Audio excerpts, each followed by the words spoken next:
abonne-toi. Bref, on va parler de la série Netflix Bodies, qui vient juste de sortir, je crois. Bon, je vous raconte l'histoire. C'est l'histoire, normal.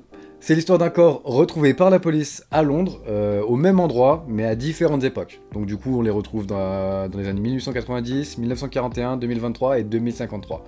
Ça va être le même corps avec les mêmes blessures, mais à des époques différentes.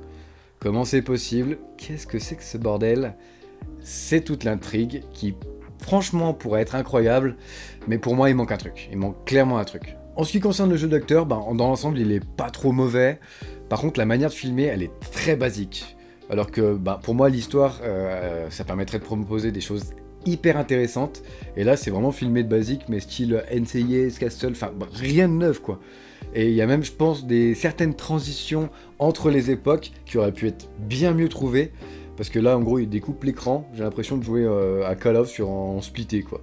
Je trouve que ce qui est dommage aussi, c'est de pas en voir assez sur les différentes époques. Les méthodes d'investigation sont assez différentes, on le sent bien, mais pour moi, c'est beaucoup trop survolé. Par contre, j'avoue, l'autopsie dans les années 1890, si vous craignez un peu, accrochez-vous, parce que si vous êtes un flambi, il y a autre chose que je trouve dommage, et c'est zozoté là, hein. Il y a autre chose que je trouve dommage, c'est que je m'attache pas du tout au personnage. On change tellement d'époque qu'on n'a pas le temps vraiment de tisser un lien avec les personnages. D'autant plus qu'avec le méchant, ça pourrait être hyper intéressant si on s'attachait à lui, et ça donnerait complètement une autre dimension à l'histoire. Ça serait un petit peu comme Endgame avec... comment il s'appelle le mec violet déjà, là, j'ai oublié. Thanos, peut-être Thanos, je suis un peu une merde, ouais. Je trouve aussi qu'il y a un ventre mou un peu au milieu de l'histoire qui a créé des grosses longueurs. J'ai failli abandonner la série, mais bon, j'avoue que j'ai une curiosité assez développée, du coup ça a pris le pas et j'ai fini la série. On va pas s'éterniser sur cette série parce que je l'ai trouvée dans l'ensemble assez moyenne. Si vraiment vous avez rien à regarder ou vous aimez les séries avec une histoire un peu énigmatique, je vous la conseille, mais ça sera vraiment pas la série de l'année.